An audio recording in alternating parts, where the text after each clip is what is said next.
નમસ્કાર, mid day news સાથે હું છું જિજ્ઞાસા। મિડ ડે ન્યૂઝમાં આપ સૌનું સ્વાગત છે। મિડ ડે ન્યૂઝમાં સૌથી પહેલા વાત કરીશું રાજકોટ ઇન્ટરનેશનલ એરપોર્ટની। રાજકોટ ઇન્ટરનેશનલ એરપોર્ટને લઈને મોટા સમાચાર મળી રહ્યા છે। રાજકોટ એરપોર્ટ પર ટૂંક સમયમાં જ ઇન્ટરનેશનલ ફ્લાઇટ શરૂ થઈ શકે છે।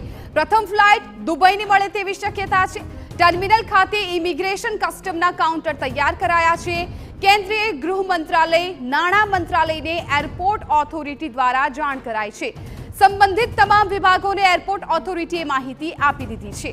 મહત્વપૂર્ણ છે કે રાજકોટ ઇન્ટરનેશનલ એરપોર્ટ કે જ્યાં હવે ટૂંક સમયમાં જ પ્રથમ ઇન્ટરનેશનલ ફ્લાઇટ શરૂ થવા જઈ રહી છે, કેમ કે તમામ તૈયારીઓ છે અત્યારે કરવામાં આવી રહી છે અને જે પ્રકારે વિગતો મળી રહી છે, પ્રથમ ફ્લાઇટ છે એ દુબઈની હોવાની માહિતી અત્યારે મળી રહી છે। ટૂંક સમયમાં જ ઇન્ટરનેશનલ ફ્લાઇટ પણ શરૂ થઈ જશે, એટલે રાજકોટ અને આસપાસના જે વિસ્તારના લોકો છે તેમને ઇન્ટરનેશનલ મુસાફરી કરવી હવે ખૂબ સરળ પડી જશે। તે લોકોને અમદાવાદ સુધી લાંબુ નહીં થવું પડે। રાજકોટમાંથી જ હવે ઇન્ટરનેશનલ ફ્લાઇટની શરૂઆત થઈ જશે।